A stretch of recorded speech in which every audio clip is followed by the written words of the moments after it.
বিসমিল্লাহির রহমানির রহিম। টুকিটাকি ব্যাংকিং, জমা ভাউচার লেখা শিখি।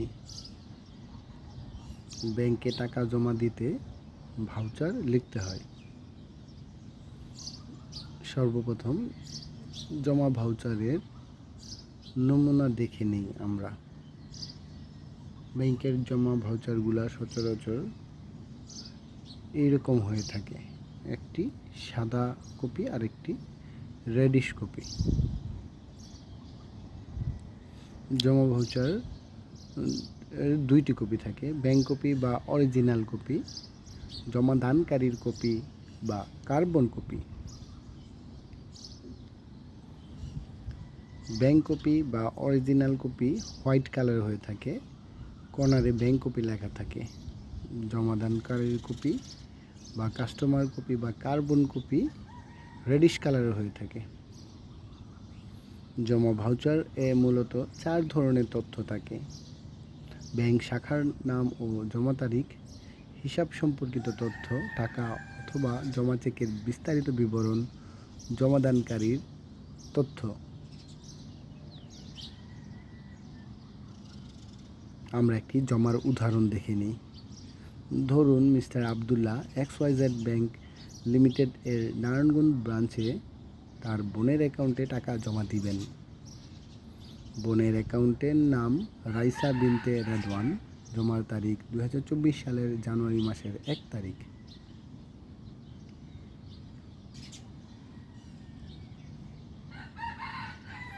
তো এখানে XYZ ব্যাংক লিমিটেডটা প্রিন্ট করা থাকবে, প্রত্যেকটি ব্যাংকেরই নাম ভাউচারে প্রিন্ট করা থাকবে।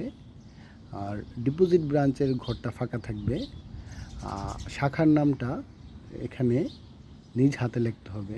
এটি শাখার নামটি লেখা খুবই গুরুত্বপূর্ণ, কারণ ভবিষ্যৎ কোনো কনফ্লিক্ট হলে আমরা এই নাম দেখে ওই শাখায় যোগাযোগ করব। তারপর তারিখ লিখতে হবে। তারিখের শুরুতে DD মানে ডেট, মানে কত তারিখ, 1 তারিখ। MM মানে মান্থ, কোন মাস, জানুয়ারি মাস হলে 01। আর YY মানে ইয়ার, সাল, কোন সাল ওটা লিখব। 2, হিসাব সম্পর্কিত তথ্য লিখি।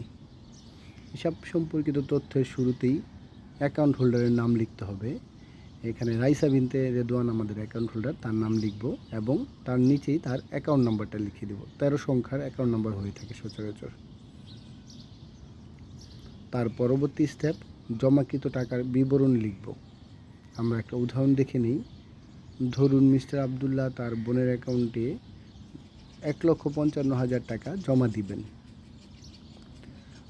1,55,000 টাকার মধ্যে 1,000 টাকার 100টি নোট রয়েছে আর 500 টাকার 110টি নোট আছে।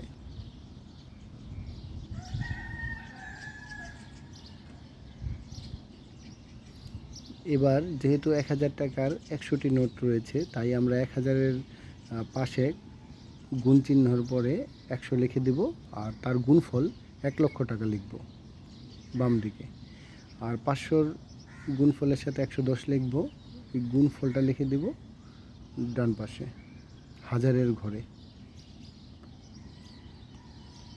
মোট টাকার পরিমাণ অঙ্কে লিখে দিব, ঠিক বরাবর টোটাল অ্যামাউন্ট যেখানে লেখা আছে সেখানে যোগফল হবে শুধু। আর অ্যামাউন্ট ইন ওয়ার্ডের ঘরে কথায় লিখে দেব 1,55,000 অনলি।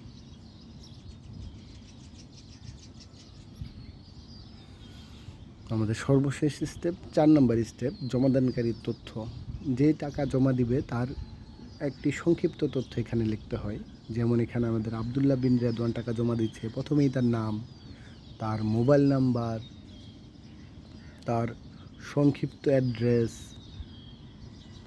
অ্যাকাউন্ট হোল্ডারের সাথে তার রিলেশনশিপ কী সেটা লিখব এবং সর্বশেষে জমাদানকারী আবদুল্লাহ স্বাক্ষর করবেন।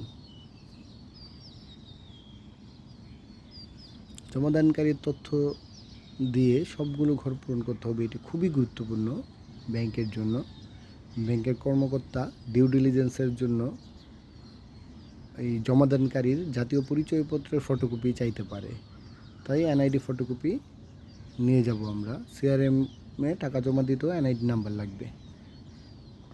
তাহলে চলুন পূর্ণ লেখা জমা ভাউচারের একটা নমুনা আমরা দেখি। প্রথমে ডিপোজিট ব্রাঞ্চ লিখলাম, তারপর তারিখ লিখলাম, তারপর অ্যাকাউন্ট হোল্ডারের নাম লিখলাম,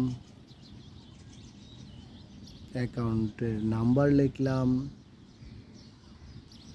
তারপর টাকার বিস্তারিত বিবরণ লিখলাম, মোট অ্যামাউন্ট লিখলাম অঙ্কে, মোট অ্যামাউন্ট লিখলাম কোথায়, তারপর জমাদানকারীর সংক্ষিপ্ত বিবরণ লিখলাম এবং সর্বশেষে স্বাক্ষর দিয়ে আমাদের জমা ভাউচার লেখাটা কমপ্লিট হবে। তো আমরা একটু আবার 4টি অংশ রিভিউ করি কি কি তথ্য লিখতে হয়। 1, ডিপোজিট ব্রাঞ্চের নাম তারিখ। 2, হিসাব সম্পর্কিত তথ্য।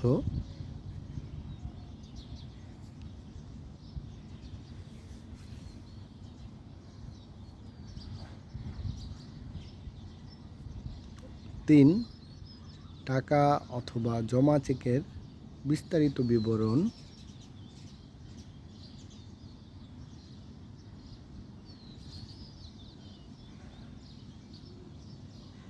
4, জমাদানকারীর সংক্ষিপ্ত ডিটেলস তথ্য।